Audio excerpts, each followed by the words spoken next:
السلام علیکم بچوں. آج ہم نبی پاک صلی اللہ علیہ وسلم کی ایک ایسی حدیث سنیں گے جس میں ہمیں بتایا گیا ہے کہ سچا مفلس یعنی حقیقی غریب کون ہوتا ہے. کیا صرف وہی شخص مفلس ہے جس کے پاس پیسے یا چیزیں نہ ہو؟ نہیں. آئیے حدیث سنتے ہیں اور سمجھتے ہیں کہ قیامت کے دن اللہ کے نزدیک اصل مفلس یعنی سچا غریب کون ہوگا. رسول اللہ صلی اللہ علیہ وسلم نے فرمایا، جانتے ہو کہ تم میں مفلس کون ہے؟ صحابہ نے عرض کیا، مفلس ہمارے ہاں وہ شخص ہے جس کے پاس نہ مال ہو نہ سامان. ہمارے نبی صلی اللہ علیہ وسلم نے فرمایا، میری امت کا مفلس وہ ہے جو قیامت کے دن نماز، روزہ اور زکوٰۃ کے ساتھ آئے گا، لیکن اس نے دنیا میں کبھی کسی کو گالی دی ہوگی، کسی کا مال کھایا ہوگا، کسی پر الزام لگایا ہوگا، کسی کو ناحق مارا ہوگا، تو ان مظلوموں میں اس کی نیکیاں بانٹ دی جائیں گی، اور اگر نیکیاں ختم ہو گئیں تو ان کے گناہ اس کے سر ڈال دیے جائیں گے، پھر اسے جہنم میں ڈال دیا جائے گا. پیارے بچوں، ہم دنیا میں جسے غریب یا مفلس کہتے ہیں وہ ہوتا ہے جس کے پاس نہ گھر ہوتا ہے نہ کھانے کے لیے کافی پیسے.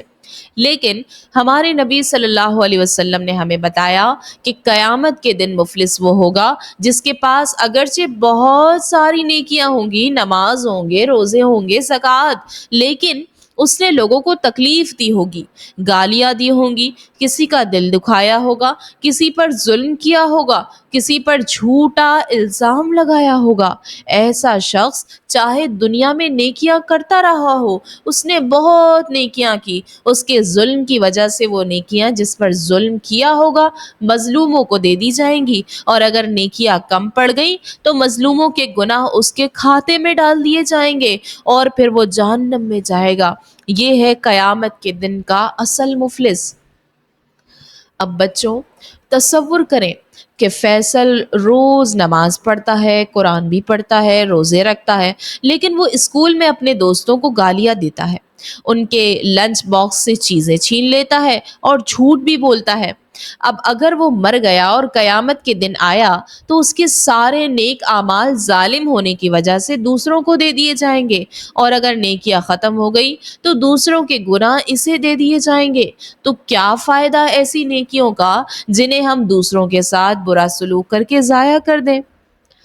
تو بچوں، دوسروں کے ساتھ برا سلوک، ظلم یا دل دکھانا ہماری نیکیوں کو ضائع کر دیتا ہے. نماز، روزہ، زکوٰۃ ضرور کریں، لیکن ساتھ میں اچھے اخلاق بھی بہت ضروری ہیں.